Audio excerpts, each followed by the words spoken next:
출애굽기 6장. 주께서 모세에게 말씀하셨다. 너는 이제 내가 파라오에게 어떻게 하는지를 보라. 내가 강한 손을 휘두르면 파라오가 내 백성을 보내줄 것이다. 내가 강한 손을 휘둘러야 비로소 파라오가 내 백성을 자기 땅에서 쫓아보낼 것이다. 하나님께서 모세에게 말씀하셨다. 나는 주다. 나는 아브라함에게, 이삭에게, 야곱에게 전능한 하나님의 이름으로 나타났다. 그러나 나는 나 자신을 내 이름 여호와로 그들에게 알린 적은 없다. 나는 아브라함과 이삭과 야곱에게 가나안 땅을 주겠다고 언약했다.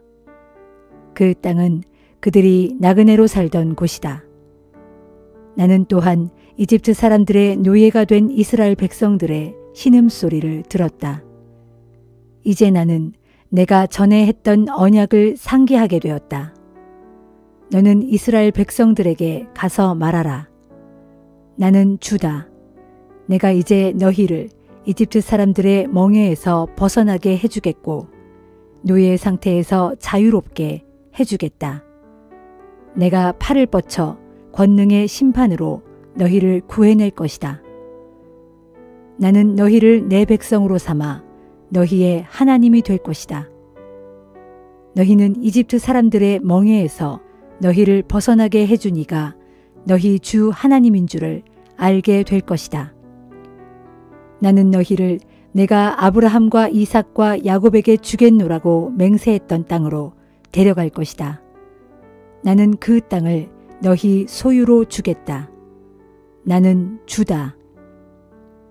모세는 이 같은 하나님의 말씀을 그대로 이스라엘 백성들에게 전했다. 하지만 그들은 모세의 말을 귀담아 듣지 않았다. 너무나 혹독한 노동에 시달려 낙심하고 있었기 때문이었다. 주께서 모세에게 말씀하셨다. 너는 이집트의 파라오에게 가서 이스라엘 백성들을 이 땅에서 내보내라고 하라. 모세가 주께 아뢰었다. 보소서, 이스라엘 백성들도 제 말을 믿으려 하지 않습니다. 하물며 파라오가 제 말을 듣겠습니까? 저는 정말로 말주변이 없는 사람입니다. 주께서는 모세와 아론에게 이스라엘 백성들과 이집트의 파라오에게 가서 말씀을 그대로 전하게 하셨고 이스라엘 백성들을 이집트 땅에서 이끌어내라고 명하셨다. 모세와 아론의 조상들은 다음과 같다. 이스라엘의 맏아들 르우벤은 네 아들을 두었다. 하녹, 발루, 헤스론, 갈미가 그들이다. 이 네 아들이 르우벤 가문을 이루었다. 시므온의 아들들은 다음과 같다. 여무엘, 야민, 오핫, 야긴, 소할, 가나안 여인에게서 태어난 사울. 이들이 시므온 가문을 이루었다. 레위의 아들들은 그 태어난 순서대로 게르손, 고핫, 무랄이다. 레위는 137년을 살았다. 게르손의 아들들은 림니와 시므이다. 이들은 각기 가문을 이루었다. 고핫의 아들들은 아므람, 이스할, 헤브론, 우시엘이다. 고핫은 133년을 살았다. 무라리의 아들들은 마흘리와 무시다. 이들은 레위 가문을 이루었다. 아므람은 자기 고모 요게벳과 결혼하여 아론과 모세를 낳았다. 아므람은 137년을 살았다. 이스할의 아들들은 고라, 네벡, 시그리이다. 우시엘의 아들들은 미사엘, 엘사반, 시드리이다. 아론은 암미나답의 딸이자 나손의 누이인 엘리세바와 결혼하여 나답, 아비후, 엘르아살, 이다마를 낳았다. 고라의 아들들은 아실, 엘가나, 아비아삽이다. 이들은 고라 가문을 이루었다. 아론의 아들 엘르아살은 브디엘의 딸 중 한 여인과 결혼하여 비느하스를 낳았다. 이들이 레위 가문의 조상들이다. 주께서는 바로 이 아론과 모세에게 너희는 이스라엘 백성들을 여러 무리로 나누어 이집트 땅에서 이끌어내라고 명령하셨다. 이집트의 파라오에게 가서 이스라엘 백성들을 이집트에서 내보내라고 말한 이들도 바로 아론과 모세였다. 주께서 이집트 땅에서 모세에게 말씀하셨다. 나는 주다. 너는 내가 너에게 이르는 말을 하나도 빠짐없이 이집트의 파라오에게 전하라. 모세가 주께 대답했다. 저는 정말 말주변이 없는 사람입니다. 어찌 파라오가 제 말에 귀를 기울이겠습니까?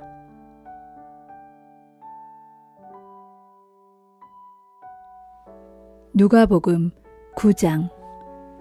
예수께서 12제자를 불러 모으시고 그들에게 귀신 쫓는 권세와 병 고치는 능력을 주셨다. 그런 뒤 하나님의 나라를 선포하고 병든 사람들을 고치라고 제자들을 세상에 내보내시며 이렇게 이르셨다. 너희는 아무것도 가지고 가지 말라.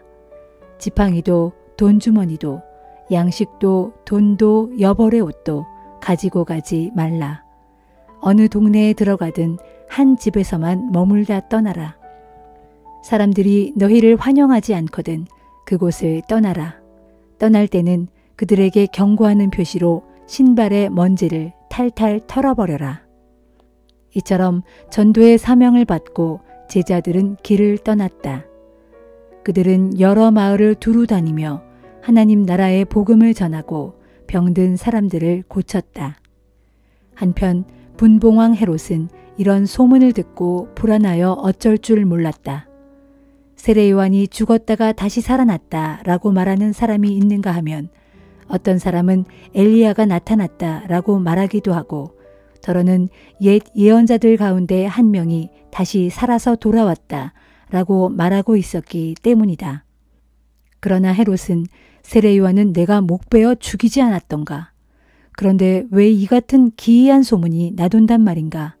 하면서 어떻게든 예수를 만나고 싶어 했다. 전도 여행을 떠났던 제자들이 돌아와 자기들이 행한 일을 예수께 모두 보고했다. 예수께서는 제자들을 데리고 따로 벳세다라는 마을로 가셨다. 그러나 군중들이 이 사실을 알고는 이내 뒤따라왔다. 예수께서는 그들을 따뜻이 맞아주시며 하나님 나라에 대해 가르쳐 주시고 병든 사람들을 고쳐주셨다. 그러던 중 저녁때가 되자 12제자가 예수께 와서 말했다. 선생님, 여기는 너무 외진 곳입니다. 그래서 이제 사람들을 가까운 마을이나 농가로 내려가게 해서 각자 잠잘 곳과 먹을 것을 알아보게 해야겠습니다. 그러자 예수께서 제자들에게 말씀하셨다. 아니다. 너희가 그들에게 먹을 것을 주어라. 제자들이 크게 의아해하며 대답했다. 저희가 가진 것이라곤 빵 5덩이와 물고기 2마리밖에 없습니다. 지금 어디에 가서 이 많은 사람들이 먹을 음식을 사온단 말입니까? 거기에 모인 사람들은 어른 남자만 헤아려도 5,000명 정도였다. 예수께서 제자들에게 말씀하셨다. 사람들을 대략 50명씩 무리를 지어 둘러앉게 하라. 제자들이 그대로 하니 사람들이 모두 무리를 지어 앉았다. 예수께서는 빵 5덩이와 물고기 2마리를 손에 들고 하늘을 우러러 감사 기도를 하신 후 그것을 떼어 제자들에게 주시면서 군중들에게 나누어 주게 하셨다. 그렇게 해서 사람들은 모두 배불리 먹었다. 그리고 먹고 남은 음식 부스러기를 주워 모으니 무려 12광줄이나 되었다. 어느 날 예수께서 혼자 기도하시다가 함께 있는 제자들에게 물으셨다. 사람들이 나를 누구라고 하느냐? 제자들이 대답했다. 어떤 이들은 세례 요한이라고 하고 어떤 이들은 엘리야라고 합니다. 또 더러는 옛 예언자들 가운데 한 명이 다시 살아났다 라고 말합니다. 예수께서 다시 제자들에게 물으셨다. 그러면 너희는 나를 누구라고 생각하느냐? 그때 베드로가 나서서 대답했다. 하나님께서 보내신 그리스도이십니다. 예수께서는 제자들에게 그 말을 누구에게도 하지 말라고 엄중하게 이르셨다. 그리고 말씀하셨다. 인자는 많은 고난을 겪은 뒤 장로들과 대제사장들과 율법 교사들에게 배척을 받아 마침내 죽임을 당할 것이다. 그러나 죽은 뒤 사흘 만에 무덤에서 다시 살아날 것이다. 그리고 모든 사람들에게 말씀하셨다. 누구든지 나를 따르려거든 자기를 부인하고 날마다 자기 십자가를 지고 나를 따라야 합니다. 누구든지 나를 위해 자기 목숨을 버리는 자는 구원을 받을 것이지만 자기 목숨을 보존하려는 사람은 그 목숨을 잃고 말 것입니다. 사람이 온 세상을 다 얻는다고 해도 자기 목숨을 잃어버리거나 망친다면 무슨 유익이 있겠습니까? 누구든지 나와 내 말을 부끄럽게 여기면 인자도 장차 아버지와 거룩한 천사들과 함께 큰 영광에 휩싸여 이 땅에 다시 올 때 그 사람을 부끄럽게 여길 것입니다. 내가 분명히 여러분에게 말합니다. 여기 있는 사람들 중에서도 죽기 전에 하나님 나라를 볼 사람이 있을 것입니다. 이 말씀을 하신 지 여드레 후 예수께서는 베드로와 야고보와 요한만을 따로 데리고 기도하러 산으로 올라가셨다. 그런데 예수께서 기도하시는 동안 예수의 얼굴 모습이 변했다.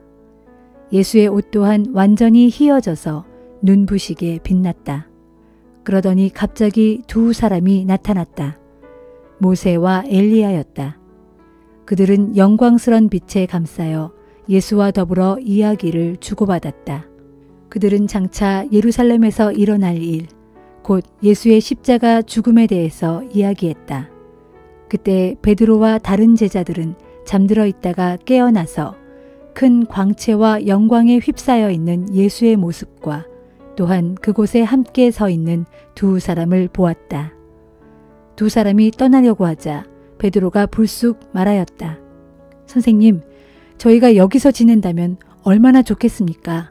그래서 이곳에다 초막 세 채를 지으면 어떨까요?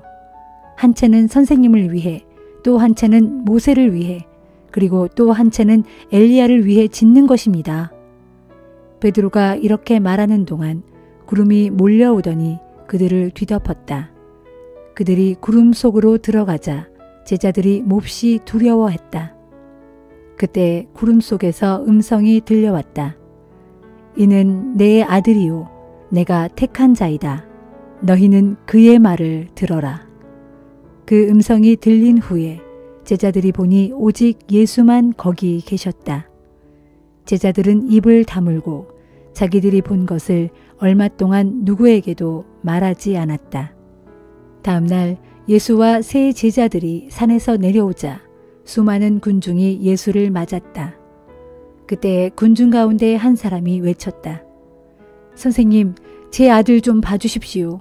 이 아이는 하나밖에 없는 제 외아들입니다. 귀신이 그 아이를 사로잡으면 아이가 비명을 지르고 경련을 일으켜 입에서 거품을 흘리고 온몸에 상처를 입도록 뒹굽니다.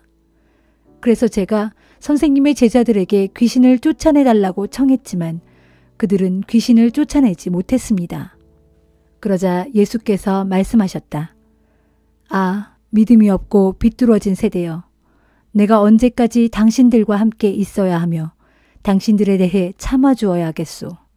그 아이를 당장 이리 데려오시오. 아이가 예수께 오는 도중 귀신은 그 아이를 땅에다 거꾸러뜨리고 심한 경련을 일으키게 했다. 예수께서는 그 악한 귀신을 꾸짖어 아이를 고치신 후 그 아이를 아버지에게 돌려주셨다. 사람들은 하나님의 위대한 능력을 보고 모두 놀라며 크게 두려워했다. 이처럼 예수께서 하신 위대한 일을 보고 사람들이 놀라며 감탄하고 있을 때 예수께서 제자들에게 말씀하셨다. 너희는 내 말을 마음에 새겨 듣도록 하라. 나 인자는 배반당하여 사람들의 손에 넘겨지게 될 것이다. 그러나 제자들은 그 말씀의 뜻을 깨닫지 못했다. 무슨 뜻인지 알지 못하면서도 제자들은 감히 예수께 묻지도 못했다. 제자들 사이에서 누가 자기들 중에 가장 높은지를 놓고 말다툼이 벌어졌다. 예수께서 그들의 생각을 아시고 어린아이 하나를 자기 곁에 세우신 뒤 제자들에게 말씀하셨다. 누구든지 내 이름으로 이런 어린아이를 영접하면 곧 나를 영접하는 것이요. 누구든지 나를 영접하면 곧 나를 보내신 하나님을 영접하는 것이다. 너희 가운데 가장 낮은 사람이 실상은 가장 높은 사람이다. 그때 제자 요한이 예수께 와서 말했다. 선생님, 우리를 따르지도 않는 어떤 사람이 선생님의 이름으로 귀신을 쫓아내고 있기에 저희가 그렇게 하지 못하게 막았습니다. 그러자 예수께서 말씀하셨다. 아니다. 그냥 두어라. 누구든지 너희를 반대하지 않는 사람은 너희를 위하는 사람이다. 예수께서 하늘나라로 올라가실 때가 가까워지자 예루살렘으로 올라가기로 마음에 굳게 결심하시고 심부름꾼들을 앞서 보내셨다. 그들은 사마리아 동네에 들어가서 방을 구하려다가 그냥 돌아왔다. 그것은 예수께서 예루살렘으로 올라가신다는 말을 듣고 마을 사람들이 예수 일행을 맞아들이지 않겠다고 거절했기 때문이다. 이 말을 듣고 야고보와 요한이 예수께 말했다. 선생님, 저희가 하늘에서 불벼락을 내리게 해서 그들을 태워버릴까요? 그러자 예수께서 돌아서서 그들을 꾸짖으셨다. 그리고 제자들과 함께 다른 마을로 가셨다. 예수 일행이 길을 가고 있을 때 한 사람이 예수께 와서 말했다. 선생님, 선생님이 가시는 곳이면 어디든지 저도 따라가겠습니다. 예수께서 그에게 대답하셨다. 여우도 굴이 있고 공중의 새도 보금자리가 있소. 하지만 인자는 머리 누일 곳조차 없소. 또 한 번은 예수께서 다른 사람에게 나를 따르시오 하고 말씀하셨다. 그러자 그가 말했다. 가서 제 아버지의 장례를 치른 다음에 다시 오겠습니다. 그러자 예수께서 그에게 말씀하셨다. 죽은 자는 죽은 자들로 하여금 장사를 지내게 하고 당신은 가서 하나님의 나라를 온 세상에 전파하시오. 한 번은 또 다른 사람이 예수께 말했다.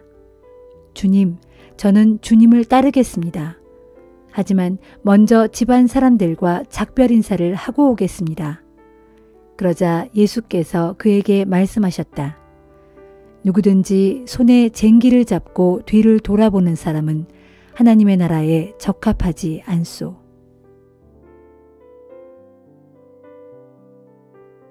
욥기 23장. 엘리바스의 말이 끝나자 욥이 대답했다. 나는 오늘도 이렇게 처절하게 탄식하며 쓰디쓴 불평을 늘어놓을 수밖에 없네. 나의 괴로운 신음소리에도 아랑곳 없이 그분께서는 여전히 나를 짓누르시고 계시는구나.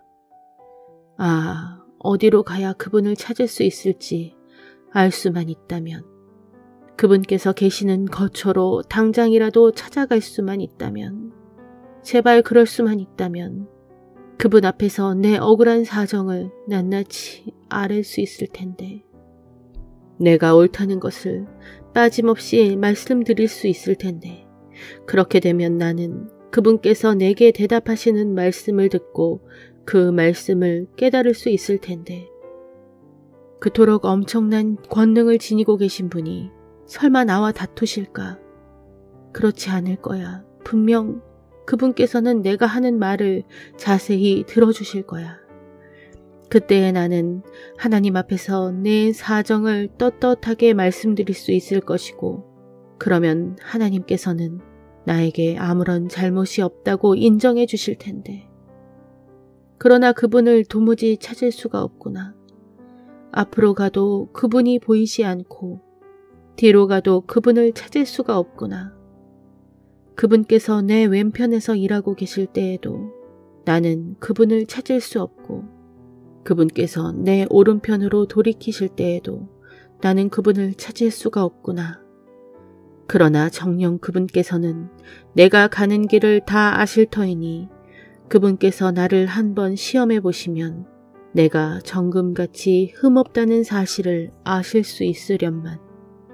내 발걸음은 지금껏 그분의 발걸음을 똑바로 따랐고 옆길로 새거나 좌우로 헤매는 일 없이 언제나 그분의 길을 오롯이 따랐건만 나는 지금껏 그분의 입술에서 나오는 계명을 어긴 일이 없고 그분의 입에서 나오는 말씀을 내 매일의 양식보다 더 귀히 여겼건만 하지만 그분은 절대 자신이 그분께서 한 번 뜻을 정하시면 누가 감히 그분께 대적할 수 있으랴.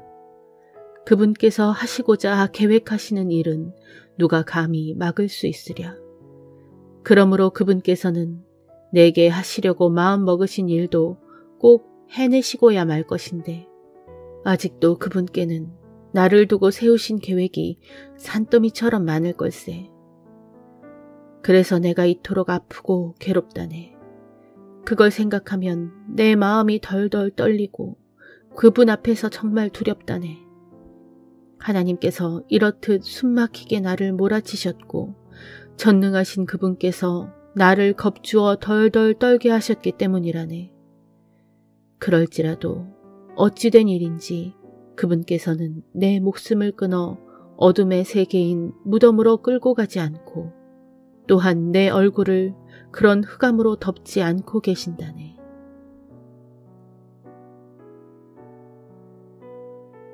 고린도전서 10장. 형제들이여, 옛날 우리 조상들이 겪은 일을 잊지 마십시오. 이집트의 종살이에서 해방된 후 우리 조상들은 구름의 인도를 받았고 바다 가운데를 건너갔습니다. 이렇게 조상들은 모두 구름 아래와 바닷속에서 세례를 받고 모세에게 속하게 되었습니다. 그들은 모두 똑같이 광야에서 신령한 음식을 먹었고 똑같이 신령한 물을 마셨습니다. 그들은 그들과 함께했던 신령한 바위에서 솟아나오는 물을 마셨는데 그 바위는 바로 그리스도였습니다. 그럼에도 그들은 계속 거역함으로써 하나님의 마음에 들지 않았고 마침내 하나님께서는 그들을 광야에서 모조리 쓸어버리셨습니다. 이 본보기를 통해 오늘날 우리는 그들처럼 악한 일을 행해서는 안 된다는 경고를 받습니다.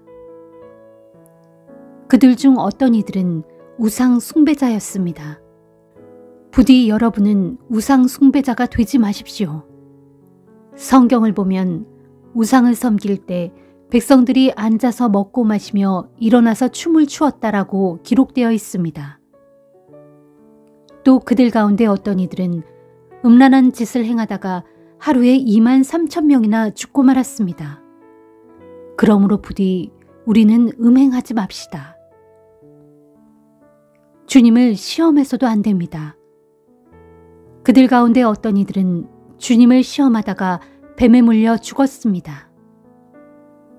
또한 주님을 향해 원망하거나 불평해서도 안 됩니다. 그들 가운데 어떤 이들은 원망하고 불평하다가 하나님께서 보낸 천사들에게 멸망당하고 말았습니다. 우리 조상들에게 일어났던 이러한 일들은 모두 사람에게 본보기가 되었습니다. 또 그런 일이 기록된 것은 마지막 때를 살아가는 우리에게도 경고를 주기 위해서입니다. 그러므로 스스로 서 있다고 생각하는 사람은 넘어지지 않도록 삼가 조심하십시오. 여러분에게 주어진 시련은 모든 사람들이 다 겪는 시련입니다. 하나님께서는 신실하셔서 여러분이 감당할 수 없는 시련은 주지 않으십니다.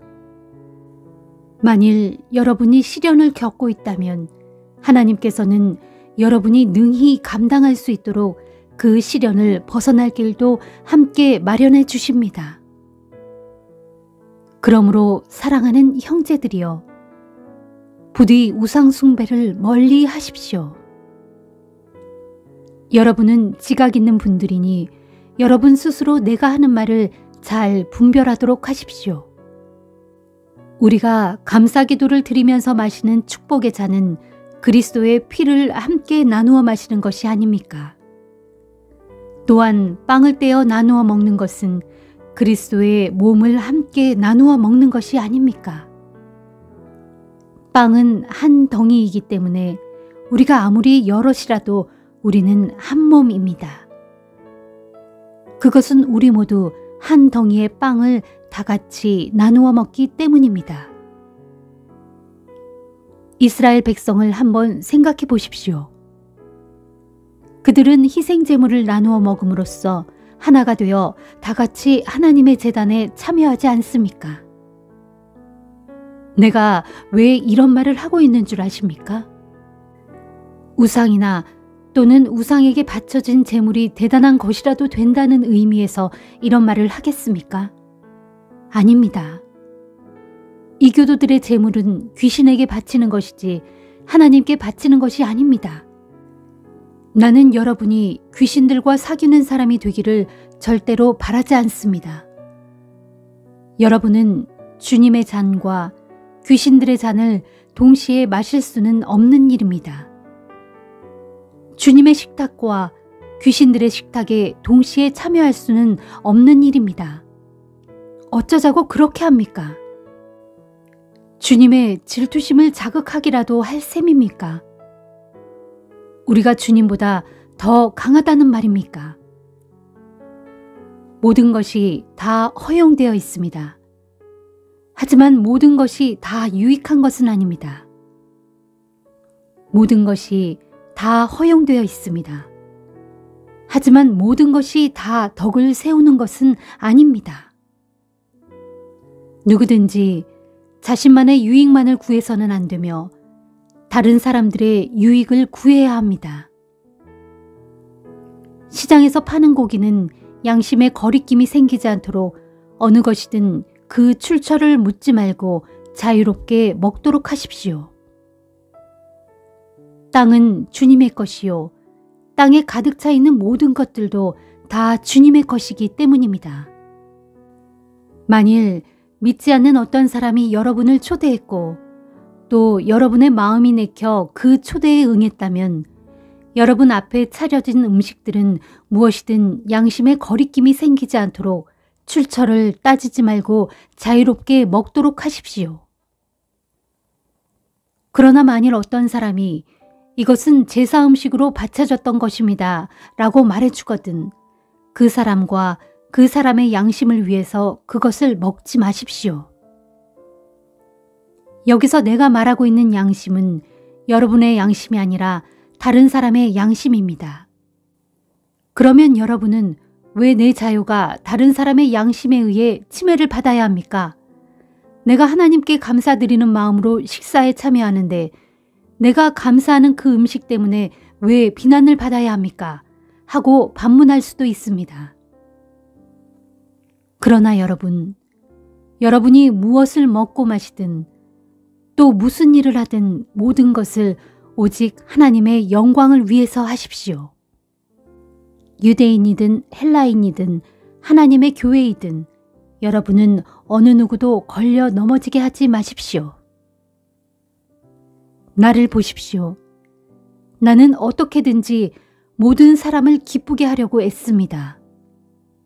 또 나는 내 자신의 유익을 추구하지 아니하고 많은 사람들의 유익을 힘써 추구합니다. 왜입니까?